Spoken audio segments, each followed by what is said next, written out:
So my name is Liv. I am the outreach coordinator for Partners for Clean Streams. Um, I have worked for PCS for going on 3 years now, and I was formerly the program coordinator. And now we have Kayla Kirkpatrick here also on this call as our program coordinator.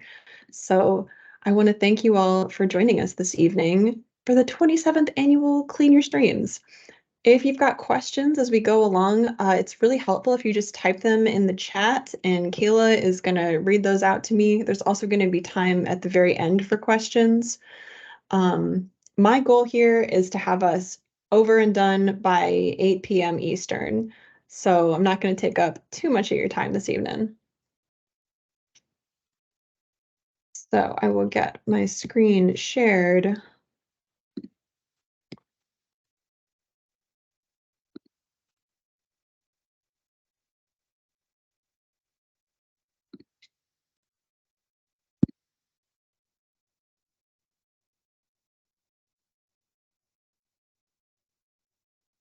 All right, are we running? Yep, looks good. Fantastic. Thank you so much. So again, welcome everybody. My name is Liv Simpkins Bullock. I'm the outreach coordinator for Partners for Clean Streams, and we've got Kayla Kirkpatrick here, the program coordinator. And we are going to be giving you the tips and tricks you need for a fabulously successful waterway cleanup. This is the breakdown of what we're going to cover in the next hour. So we're going to go through the background of Clean Your Streams. Why do we do this? How have we kept it up for 27 years? What are the roles and responsibilities that you all have as site captains and that other folks have who help coordinate this program? What does the schedule of the day look like? What are our supplies? Some safety tips. How do we report data and why do we do that? And ending on the appreciation picnic. So to get us started, I have to say thank you all for taking time out of your evening to learn how to do this process. Got to thank our planning team. We've got several members on the call right now who are sitting in. We've got representatives from municipalities, from local businesses, and some nonprofit organizations that we partner with. And we also want to acknowledge our major sponsors, some of whom have been returning to sponsor this program for decades. So we're really, really grateful for the support. We have been doing this program for 27 years. So really briefly in the chat, I would love it if people would type in how many years you've been doing Clean Your Streams. Is this your first year? Is this your 26th year? There is somebody for whom that's true, but I'm not sure she's on the call tonight. But I'm always curious to see the ranges of folks who have done Clean Your Streams. And if you'd like, I would encourage you to add, if you're doing it for the first time, what intrigued you about this program, or if you're returning, what's got you coming back?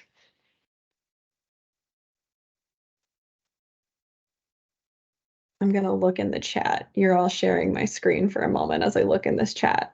So we've got second time, unsure, but more than 10. Yeah, so true for Natalie. She's a school teacher who has students participate with us.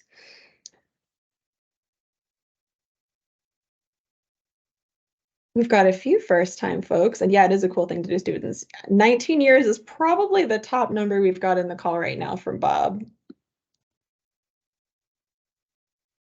It is fantastic to have you all here. And yeah, Kayla, for 6 years, she has me beat. This is my third Clean Your Streams working for PCS, but I did do it once when I was a kid.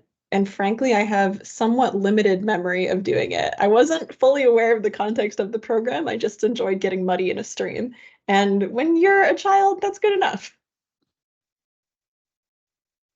So how did we begin this program? A little bit of background for you all, because as site captains, you are leaders of your groups and people may ask you these questions. So you don't have to have it all memorized, but it can be kind of fun and satisfying to be able to have answers for the questions. So started in 1997, that's the math back from 27, with 60 volunteers. There were some sites along the Ottawa River and along Swan Creek, and it has majorly grown over the years. Earlier in the call, I mentioned that I think our top year we had over 1,000 volunteers in 2018. We had a little bit of a dip in 2020 and we've been rebounding since then. So Kayla shared earlier that we've got over 500 people registered for the in-person kickoff so far, and we expect to get some late registrations.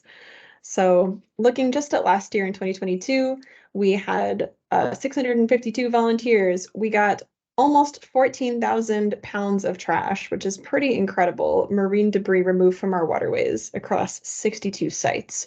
So my personal hope is that we can top 15,000 pounds of trash this year. I believe in us. So Kayla and I work for Partners for Clean Streams. We are the nonprofit coordinating Clean Your Streams Day.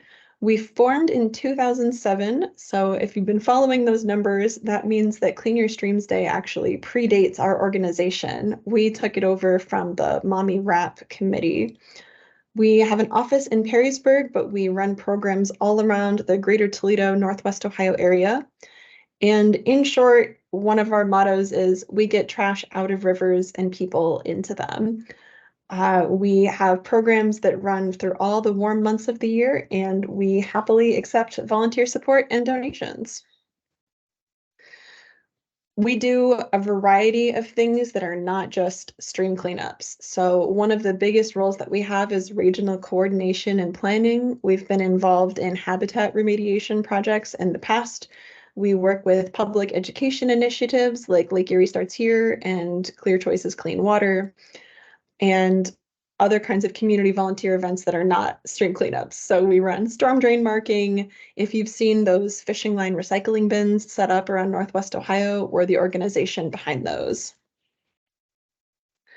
So Clean Your Streams Day, what you all are doing is part of an international effort that's organized by the Ocean Conservancy. They have been doing a cleanup in September for over 35 years. And last year, our 652 volunteers were part of this slightly over 500,000 international volunteers removing trash from the waterways. So we're really proud to be part of this effort. We're one of the biggest Great Lakes organizations and groups that submits data. And yes, indeed, Great Lakes states like ours are considered coastal regions. So the things that we share about the trash that we collect are really important information. If you're interested in learning more about the Ocean Conservancy, I've got a URL down there, and I highly recommend checking out the work that they do. So we'll touch on this a little bit more later, but we are not just picking up trash because it's a nice thing to do, but we are citizen scientists when we do this work. So we record the items that we collect and we weigh the items that we collect, the total bags and objects and things. So the trash data that groups like ours submit to the International Coastal Cleanup can help shape policies, can influence manufacturers, and we're an important part of a larger picture. And it is true, actually, that we are a moderate to large player on the Great Lakes, but we are a very big player in Ohio. We're the largest organization in Ohio that does this. So that's the background on what Clean Your Streams Day is. Let's get into what you all are actually going to be doing at this program. So there are 5 categories of person, and you are going to fall into at least one of them, and maybe 2 or 3 of them, depending on your role in this cleanup. So first up, we've got event coordinators. That's the staff of Partners for Clean Streams. We are responsible for planning and oversight. We set up the registration. We are going to feed you all at the volunteer appreciation picnic, coordinate garbage, hauling, recycling tires, and we're people that are going to hear about it if an emergency comes up. We're not the first line to go to, but we do the big coordination. So on the left is our executive director, Chris. The middle is me, and then that's Kayla. Next up, we've got kickoff coordinators, some of whom are on this call. Somewhat self-explanatorily, they are responsible for coordinating kickoff locations. They are the folks who scout and select the sites that you're going to clean. So on the day of Clean Your Streams, in the morning you meet at your kickoff, you get given supplies, a little bit of orientation. Most of the kickoffs, maybe all of them, have breakfast.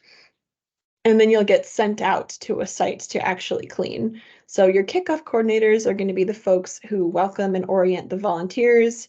If you're a freelancing site captain, if you're coming to this training but you don't have a group with you already, they're going to assign you a group of people to help coordinate. They are the folks who work on garbage pickup for their specific region, and they are the second point of contact for emergencies. Obviously, the first point of contact is call 911, but they are the next people who need to know if an emergency comes up at your cleanup. So I'm not going to open the chat right now, but if there are kickoff coordinators, I know there's a few in the call right now. It would be awesome if you typed your name and then shared which region you're the coordinator of. And if you know what kickoff you're going to, you might see your coordinator there. So we've got some photos of our fabulous kickoff coordinators. Not all of them. We'll track them all down soon and get photos of them. But we are so, so grateful to these folks who volunteer on our planning team. They have months of meetings that they attend to help us get this event off the ground, and they work really hard. So thank you so much, kickoff coordinators. Next up, we have group leaders. Some of you might be group leaders. So you are a group leader if you're responsible for coordinating your specific organization. You might have registered the group. Maybe somebody else registered, but you're the one figuring out people's liability forms or helping people find carpooling, things like that. So some groups are so big, they need multiple site captains. So if there's a group bringing 50 people, it has happened before, we ask that there's one site captain for every 10 participants. We've just found that that's a good ratio. So if you have a 50-person group and you're the leader, you have to find 5 site captains. You don't have to be one of them, but you got to find them. So an important job for group leaders is if you're participating in challenges, we have youth challenges, collegiate challenges, and also what we call River Partner certification for businesses or nonprofits. You should let us know how many people are in your group. There's a form to fill out at your kickoff. We'll talk about that a little bit more later. But we want to make sure that your group gets credit for the good work that you do. I was anticipating my next slide. So if your group has more than 10 volunteers, you do need more than one site captain. So next up, everybody here falls in this category. You are responsible for coordinating team members at the site. Remember what I mentioned before, how there are a kickoff where you're going to start in the morning and then you'll disperse out to different sites. And the site captains are the point of contact leader at that particular place. So your role is going to be to assign team jobs. The key ones are a data recorder and a trash picker-upper. You help distribute supplies, timekeep. People like to know, 15-minute warnings on things. We ask that you turn your data cards back in at the picnic. You've got some site captain reporting forms to do, and to have a basic safety awareness at your cleanup site. We're not asking that everybody is first aid certified or anything, but getting this safety training in this presentation should have you well covered. So like I mentioned before, site captains aren't always group leaders. Big groups need to have multiple site captains, and sometimes there are folks who have just done Clean Your Streams for a few years and they elect to be free-floating site captains. So they're able to help a bunch of other people who might come individually and form their own little group at Clean Your Streams Day.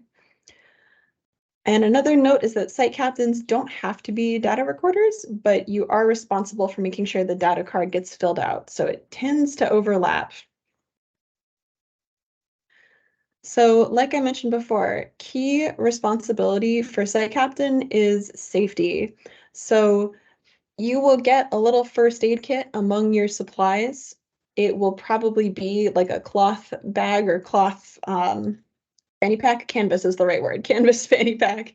It's got some good emergency contact numbers on it. It will also have the phone number for your kickoff coordinator, who, like I said, is the first point of contact after 911. You are not expected to administer first aid But the safety kits do have things like Band-Aids, Neosporin, poison ivy wipes, anti-bug itch wipes, things like that. You're going to distribute and collect data cards, break people up into sub-teams and jobs, like I mentioned before. Sometimes, especially with kids, if you're coordinating groups of youths, it's helpful to switch their jobs so that they get a little novelty boost and don't wear out. Timekeepers, of course, and managing supplies. So you're responsible for getting the supplies from the kickoff to your site and then getting that supplies from your site to the kickoff coordinator. That typically means dropping your supplies off at the picnic, but there may be times when you arrange to have the kickoff coordinator come back to the site to get supplies.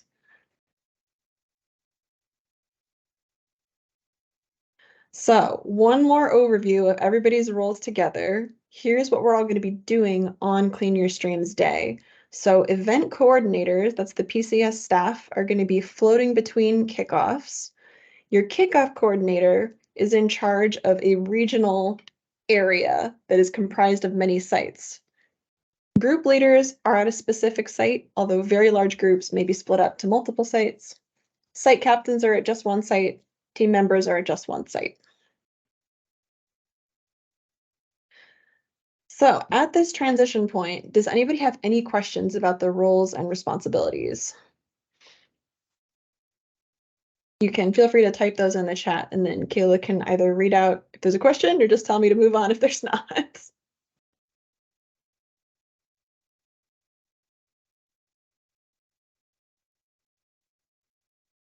I'm not seeing any right now, but I can give them a little moment if they need to keep writing. But yeah, that's okay. I will move on for now, and we can return to questions at our next transition break.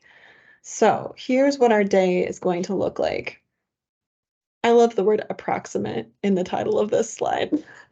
We run a pretty timely event, but it's true that outdoor events with 600 people that involve lots of youth groups, the timing is approximate.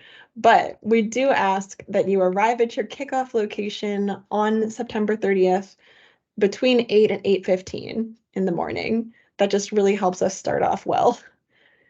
You check in first with your kickoff coordinator after you arrive. So key feature, every single member of your group needs a printed liability form. There will be some extras at the kickoffs, but if you have volunteers that are under 18, they need a parent or guardian to sign their liability form. So they probably can't do it on the fly at the kickoff. They've got to have them done in advance. You're going to review your site location and get some directions on how to get there, some instructions on where to park, and then most importantly, get your supplies so that you can get the gloves, bags, and grabbers that you need. So at 9, you'll travel to the site and begin cleaning after you get to eat some breakfast and get some orientation in that 8:30 to 9 window. Once you're at the site, you can establish team roles, pass out the supplies, let folks know where the garbage is to be piled. That is very important, or else people may leave their garbage in an incorrect place. So when your kickoff coordinator gives you a site, they will let you know the place to stage the garbage. So that way, the municipality who will come pick up the garbage doesn't get really confused and go on a goose chase trying to find your tires. And then the last point at 9 a.m. is review filling out data cards. So at 11:30 is the time to wrap up the cleaning, gathering all trash and bags into your designated location, collecting all reusable supplies, make sure the volunteers have totaled their data cards, complete reporting forms. And then finally, you can finish up and we invite you to the volunteer appreciation picnic. At the picnic, you can turn in your forms, data cards, and supplies. So the volunteer appreciation picnic is at the Lucas County Fairgrounds. We'll have this information later. all right, before you move on, Liv, I Yeah, of do course. have a couple questions in chat. Absolutely. The first one was for site captains, what do you mean by keep time? Oh, just let people know an hour has elapsed, or hey, there's 15 minutes until cleanup. Especially Awesome. if you've got people who are dispersed over a wide space, people can get really enthusiastic. Picking up waterway trash is actually pretty fun, especially when you find strange things. So it's very helpful to have somebody oriented to the time so it doesn't get away from you. Awesome, thank you. And then I also have a second question that asks, do we need to give a brief safety speech as a site captain before our group starts? It can be helpful. The kickoff coordinators should mention a little bit, but especially when you're working with youths, I'll mention this a little bit later in the presentation. There's a few things that are really helpful to stress. So we're going to prime you on the safety speech that you can get to give if you are so inclined. Awesome. I think that's it for now. Thank you. Yeah, thank you so much. That was a perfect interjection moment. So next up are the supplies that you're going to use. Again, you're getting these from your kickoff coordinators and then bringing them back to the picnic once you're done with your site. So first up, liability forms. Every volunteer has to have a separate form signed. So you can't write everybody's name, squeeze it into the participant line. We've got to have folks separate. Volunteers under 18 need to have a parent or guardian adult signature. We've got the PDF available online, and you've also got it in the confirmation email. So you will get some supply kits based on the number of volunteers in your team. You don't have to know that fully in advance, but the kickoff coordinators are kind of going to have supplies set aside based on the size of the group that you registered. Once you actually get there and share, hey, we're here with this nonprofit or this business group and we've got 15 people, they'll make other adjustments. So your basic supplies are, we've got coated gloves so that you can touch things that are damp. We usually have cloth gloves that are coated on the palms, plus, like you can see in the photo, those green sort of dish-like nitrile gloves that give a little bit more protection. Lots of sizes and shapes of bags. Sometimes you want a really big bag, and sometimes you need a small bag. Usually a few grabbers per group, but some groups need them a little bit more than others. Kids are better at bending down than us folks over 30. So we sometimes distribute the grabbers based on need. Garbage pile signs are a critical supply, actually. So it's very helpful when you're leaving trash out in a public park where many of you are cleaning to put a little laminated sign on that that says, this was not dumped here, actually. It was removed from a stream by volunteers because that keeps us from getting complaint calls from concerned citizens. The parks where we work all know that we're going to be there, but occasionally not everybody knows what we do. So garbage pile signs, critical supplies. Clipboards is in scare quotes because you may find that it's a piece of cardboard with a rubber band around it. They get the job done just fine. I don't think it deserves the scare quotes. Pencils, of course, data cards, which we'll get into, first aid kits, and a note on PPE face masks. We're going to have some available, but if you plan to wear one, you might want to bring your own. We will have hand sanitizer available at the kickoff and in your first aid kits. So these materials are particularly for you. You will get a first aid kit, which I mentioned before, has a phone number sheet for emergency contacts, got a safety tip card, which you could also use for your safety talk if you wanted, and a little bit of info about Clean Your Streams Day. You will get a site map, including parking and garbage pile info. You'll get a reporting form and some extra supplies, just in case. So that was a quick one. Any questions on supplies?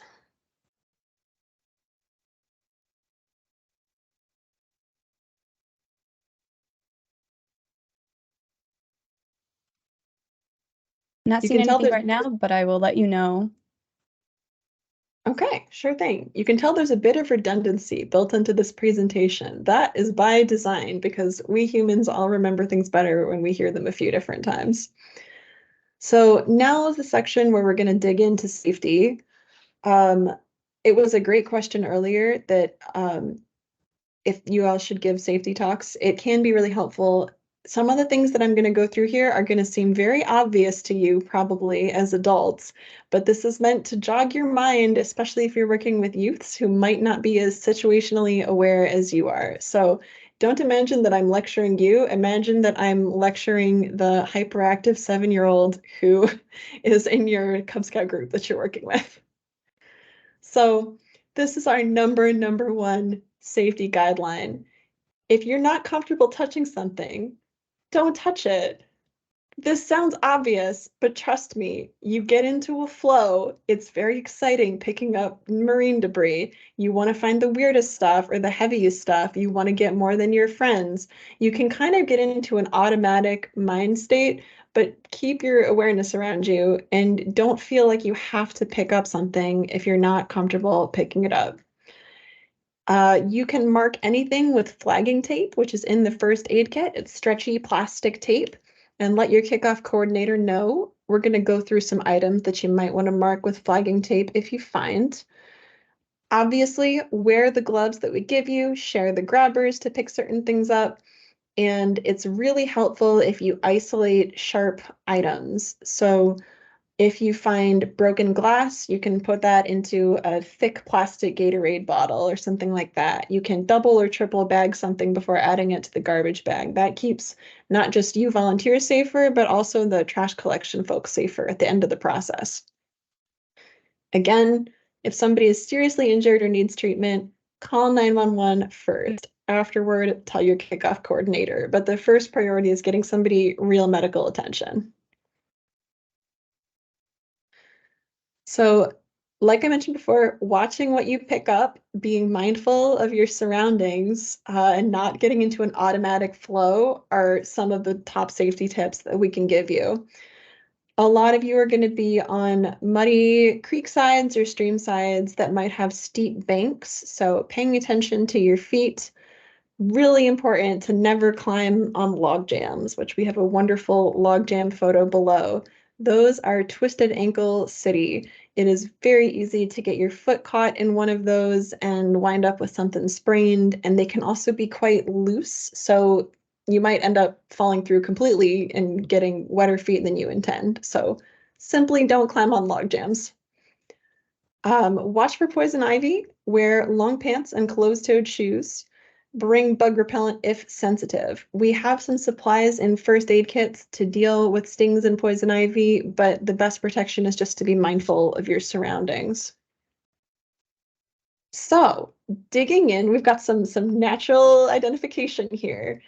For those unfamiliar with poison ivy, the classic line is 3 leaves, let it be. But I find even more helpful is remember that the outer 2 leaves are kind of like mittens. They've got little thumbs. So they've got a little thumb point and then a 4 fingers point. And that helps you differentiate it from other shapes of 3-leaved plants. And they've always got a reddish stem. It is common in, oh, look, exactly the kinds of areas where we're probably going to be cleaning. So disturbed areas along roads and trails and near human activity. So watch where you're placing your hands and where you're walking. And if you come into contact, dish soap works completely fine to get poison ivy off, actually. Any kind of grease cutting soap works fabulously. And if you have an immediate contact concern or you're highly reactive, you can use the wipes in your first aid kit. Even though we do clean your streams in September, wasps and bees are still on our minds because they're such a common allergy. They're still out there living their little bee lives. So we'll keep in mind that individual wasps and bees are generally not dangerous. Especially encourage kids to just walk away. Don't swat them. Don't press them against yourself. Sting treatment wipes are in your first aid kit. And it's very helpful to ask your group if anyone has an allergy. And if they do, have treatment for allergies prior to getting out and muddy in your site. Going over that in the safety training is really helpful. And of course, a prime time to call 911 if somebody has allergic reaction, if there's swelling, lightheadedness, nausea, or vomiting, any of these things. Don't tell your kickoff coordinator first, call 911 first, then tell your kickoff coordinator. Some Common and uncommon hazards to find. So we don't share these things to scare you or because you're likely to find them, but because finding them is possible, we want to give you all the tools to be informed. So among the more common things to find are needles, broken glass, nails. This is a good example of something not to put directly into a trash bag. While wearing gloves, put them carefully into puncture-resistant bottles or other kinds of containers. You don't need to have a designated sharps container for what we're doing, just put them inside of a thick water bottle or something else. Guns or other weapons, again, we do not expect you to find this, but if the possibility comes up, this is an example of something that you should use your flagging tape. You can put it on a nearby branch or something that's easier to see, and then you should tell your kickoff coordinator. And then toxic chemicals, you may find something that is leaching a strong smell like kerosene or gasoline. If there's particular kinds of film on the water, you should make a visible flag and then tell your kickoff coordinator. They have their own contacts that they know what to do with finding these things. Another example of not likely but possible, so it's worth warning you about. You may find, and this also depends on the site, I'll add, there are some things that we would more expect to see at some sites than others, and we wouldn't assign youth groups to these sites. But you may possibly find drug paraphernalia, bongs, pipes, needles for drugs. If you're comfortable with those items, just pick up and safely dispose. Again, sharps need to go into a safe container. It has happened before that growing illegal drugs, we'll put it like that, have been found by volunteers. That's an area to flag and tell your kickoff coordinator, do not remove anything from that area. And if you find anything processed or anything that you even have a suspicion about, don't pick it up. That's the #1 rule. Tell your kickoff coordinator. It's a bit of a refrain. So local police departments know that we do this event. We inform them every year because there's a chance that we could find items like this, and they've asked us to leave them in place. So we were asked by the Sheriff's Department to advise you all about meth activity. It's very, very unlikely, I would add. So the regular unlikely, I would say very, very unlikely that you'll encounter this activity, but we've been asked to inform you about what to do just in case. So your kickoff coordinator has a little bit of training in how to recognize and handle this situation. The rules are the same. Don't touch anything, clear volunteers out of the area, leave a visible flag on a tree or an item that you can see, and then contact the kickoff coordinator. So this was again something that we were asked by the Sheriff's Department to share, not because any of our volunteers have ever found it, but these are the methods that people use to make meth. So the one pot method can be found anywhere, rural or urban. And the reason why we really don't want you to pick it up is that it can kind of function like a bomb under pressure. So the ingredients on their own are toxic, and then together they can form a dangerous pressurized situation. So things to look for are plastic bottles with white solid and dark pieces, or you might just find like that middle picture, a collection of a bunch of different bottles that are weirdly put together, and they may have cold and sinus med packaging, lithium metal from batteries, line and drain openers. So if there's like certain collections of things that just raise your suspicion, leave it in place. Flag it, tell your kickoff coordinator, encourage your volunteers to clear out. So last note from the Sheriff's Department, opiates and fentanyl are a growing concern in our area. If you see a very small plastic wrapper with a twisted top or very small folded up pieces of foil, don't touch them, flag it, contact your kickoff coordinator, of course. So I that's did have a question. Yeah, of real course. That's quick. through the really Sorry. scary stuff that is not likely. What's the question? If you don't have the answer, I do. One of our site captains from Tex asked whether authorities and trash pickup know that Tech is doing a cleanup this Saturday. Yeah, they do. Yes, we have notified them, so you are all good.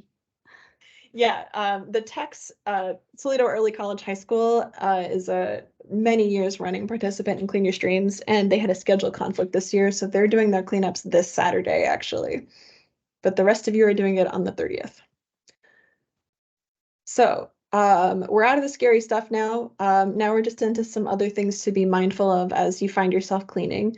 So there are folks who live in Northwest Ohio who don't have houses, and we treat sites that we find like this as somebody's home. So you should only clean up a site that looks clearly abandoned if it looks like it was in recent use, or if there's even any ambiguity if it was in use, you should leave it be and clean somewhere else. You wouldn't want somebody to clean up your home and all of your worldly possessions, so we certainly don't want to do that to somebody else. Occasionally, somebody living in a homeless camp may approach you and give you things they'd like to be removed. That's fine. Sometimes people are just curious what you're up to because it's rare that people are wandering around streams picking things up. So we can just be friendly and polite and explain exactly what we're doing, and we'll take somebody's trash. It's not going to wind up in a river.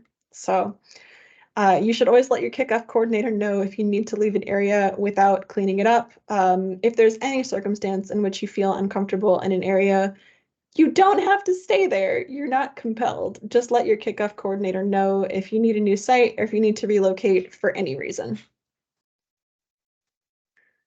The next item is valuable items. This has happened before at cleanups. So if you find something like a credit card, wallet, jewelry, safe, yes, volunteers have found safes, or anything with a serial number, these items should not be thrown away with the rest of your trash. You should note the location where the item is found. You can remove the item if it's not a heavy safe. If it's a wallet, it's fine to remove. You should take it back to your kickoff coordinator, and they are going to probably turn it over to the local non-emergency police line. That was our last thing that we did when we found a wallet at a cleanup. And if you do find something that's large, if you are the next volunteer to find a safe, you should flag it before telling your kickoff coordinator. So final notes for safety.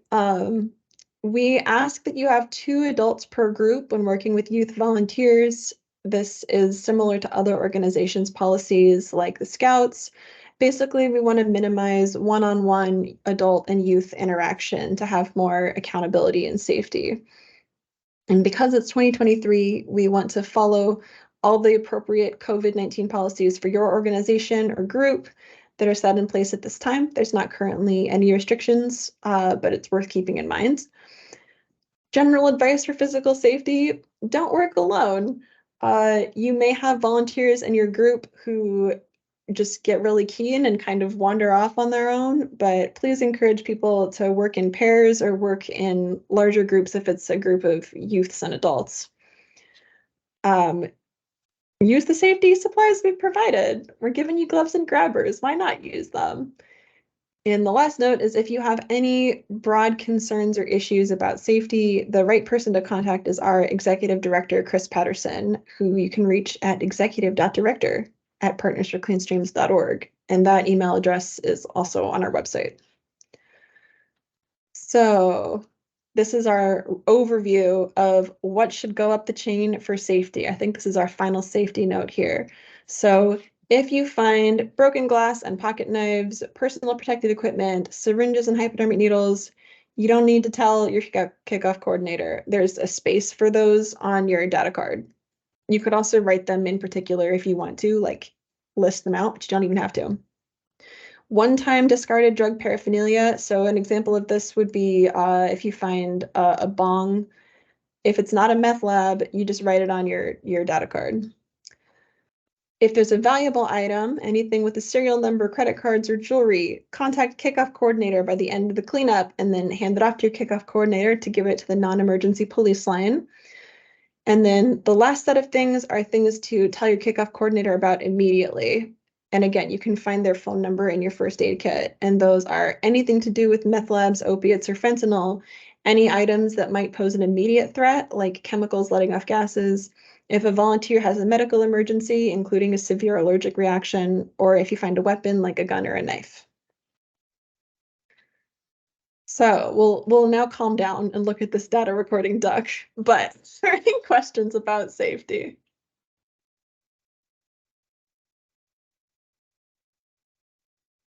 Actually, I'll leave it on our last slide in case you want to take a screenshot. This is a really helpful overview.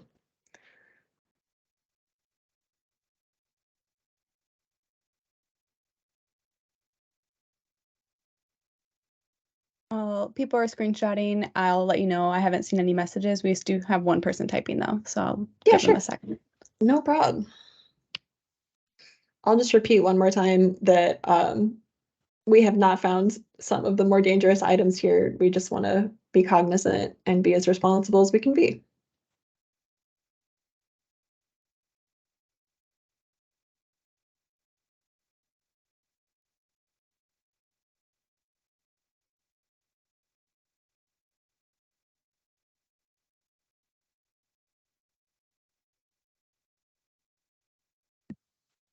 I had a question about whether we'd be sharing the PowerPoint after this meeting, and yes, we will. Yes.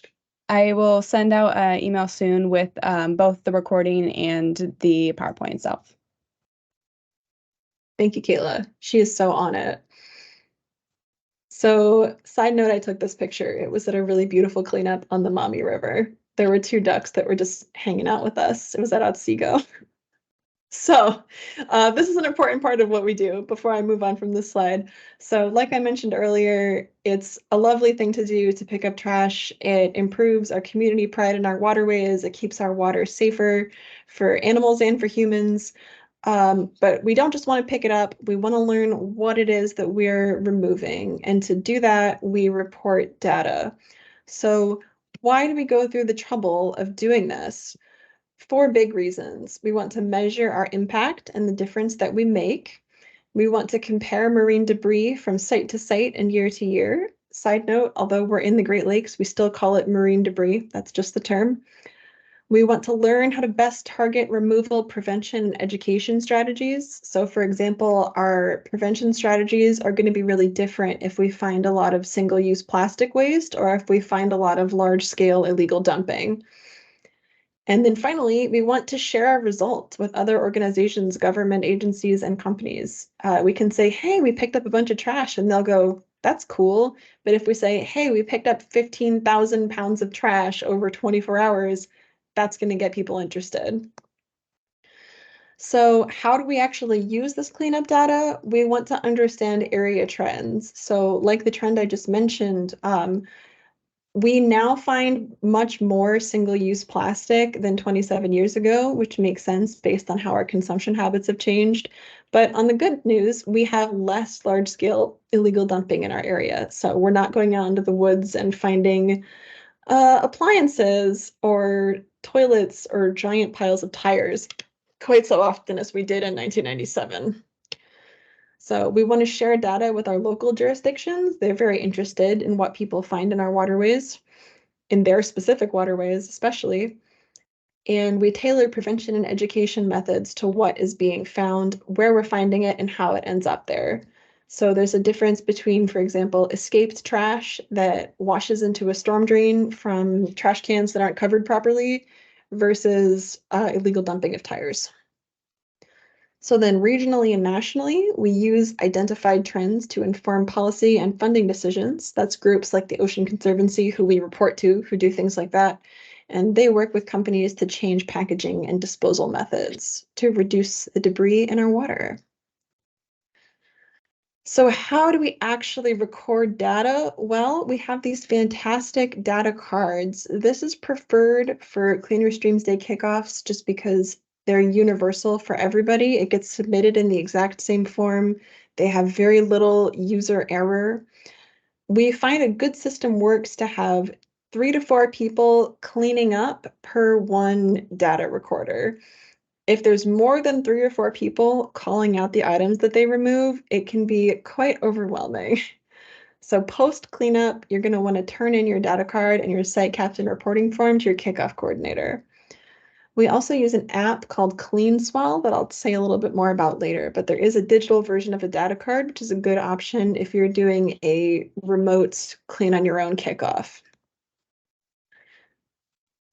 So this is what our data cards look like. So we've got some sections highlighted at the top. The most important thing is to please put your name and your phone number, because if we have questions about your data card, there's a chance that we'll call you.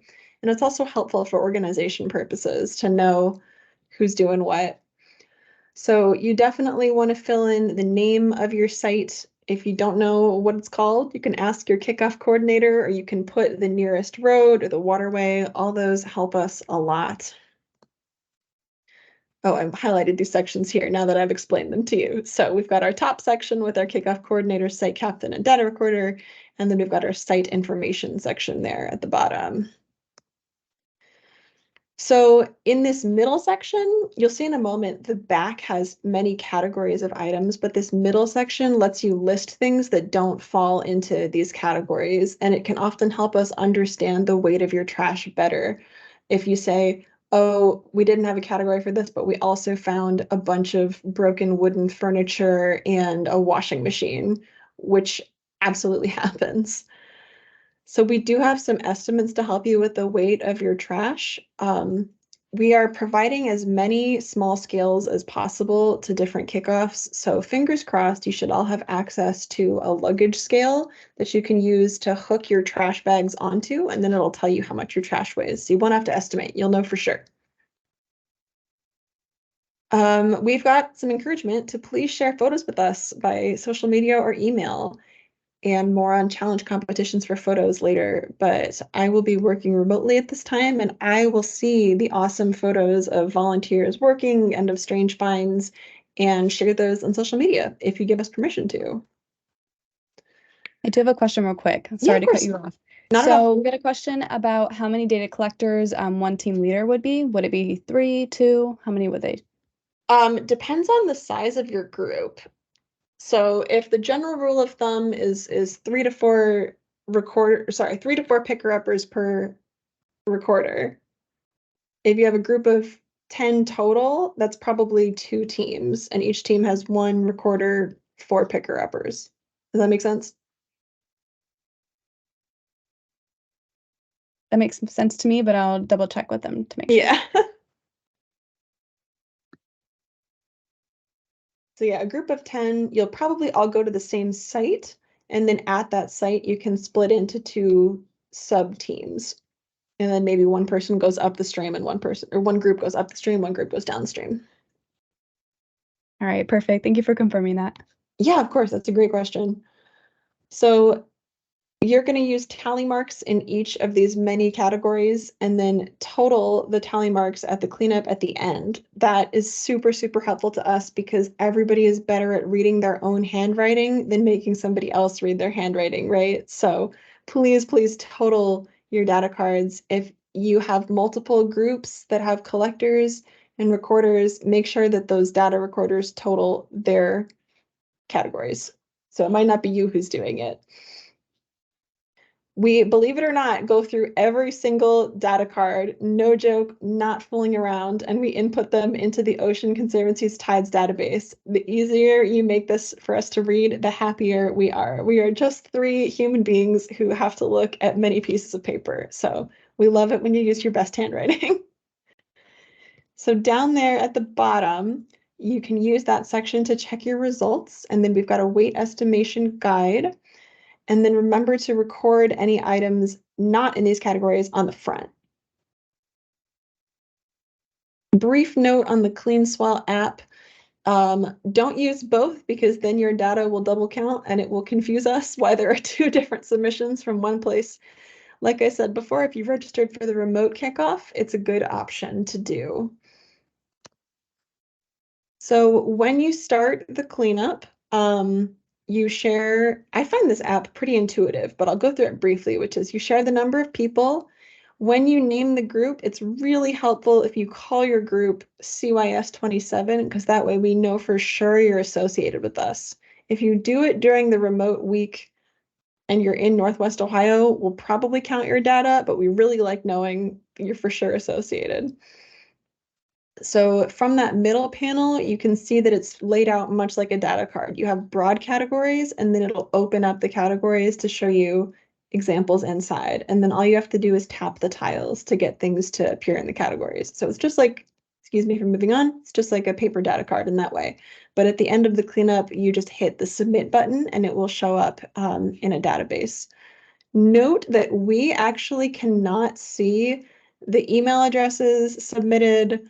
We can't see, the app lets you upload photos, but we can't see them, so it's kind of a lie.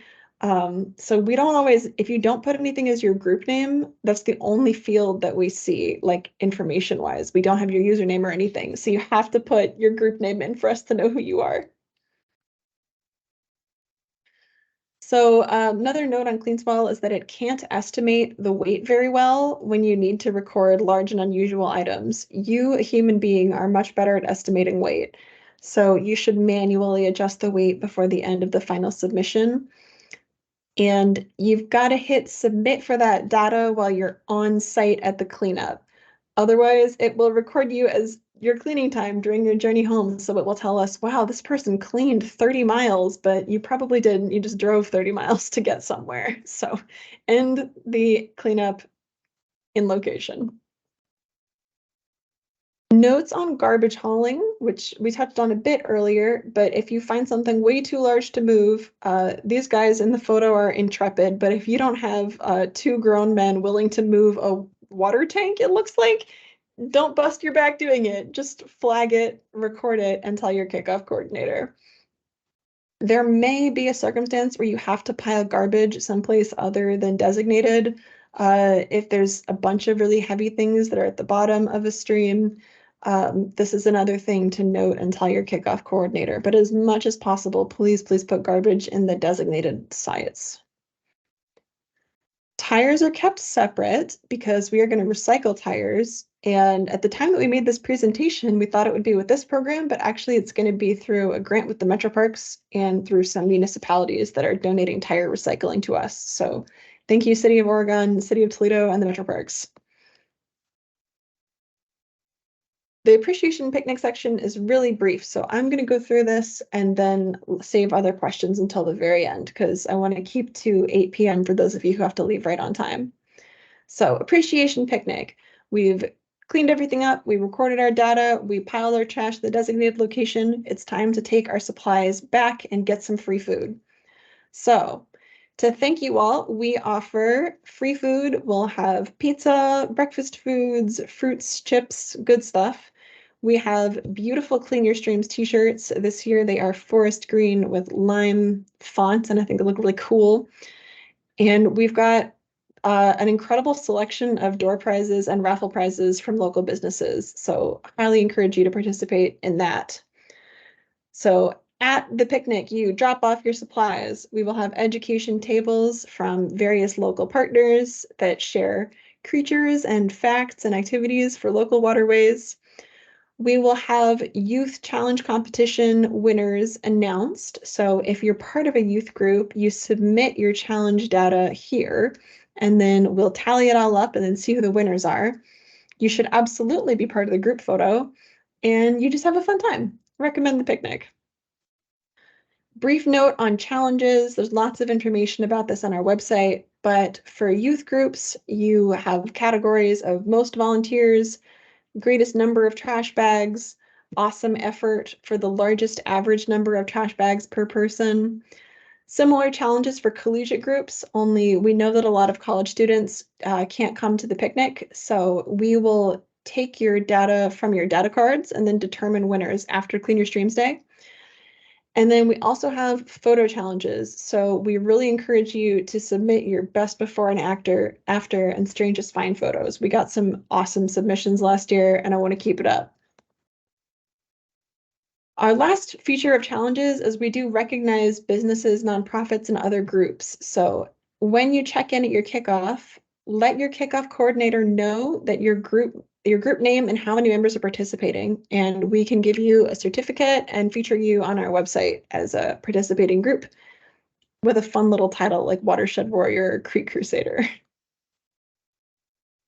So we really, really encourage you to send us photos. We have a lot of social media going before and after this event. If you don't currently follow us on our channels, highly recommended. We try to bring some positivity to your news feed and share fun and inspiring stories in an era where a lot of social media can be a bit gloomy. So definitely share your photos with us. And you can also email, if you're not a social media person, just email admin@partnersforcleanstreams.org.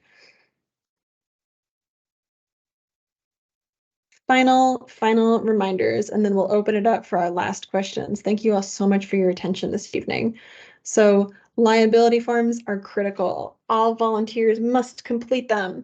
Minors must have a parent or guardian signature. Safety. Don't pick up anything you're not comfortable with. The golden rule. Removing garbage, separate piles of trash for different haulers. There's only 3 categories. There's not a bunch of recycling categories. There's just, is it in bags? Is it unbagged? Which usually means very large things like that water heater picture we saw earlier. And tires do get recycled. They're in a separate pile. And then complete your data card as you go, or submit data via CleanSwell if you're in a remote kickoff. Explore and enjoy your waterways. Every year we have some volunteers who say, I have never been this close to the Maumee River before. I've only ever driven on it on a bridge. Or kids find crayfish or other creatures in rivers and streams, and it's a lot of fun. So you're giving back, but you can also have fun in the process. We encourage you to have a spirit of playfulness and exploration. And reminder that you can always support clean, clear, and safe water all year, not just at Cleaner Streams, by donating to our organization, Partners for Clean Streams. So now is the time that you can ask questions of your kickoff coordinators, some of whom are in the chat and differentiated themselves earlier, and you can also ask questions of Kayla and I.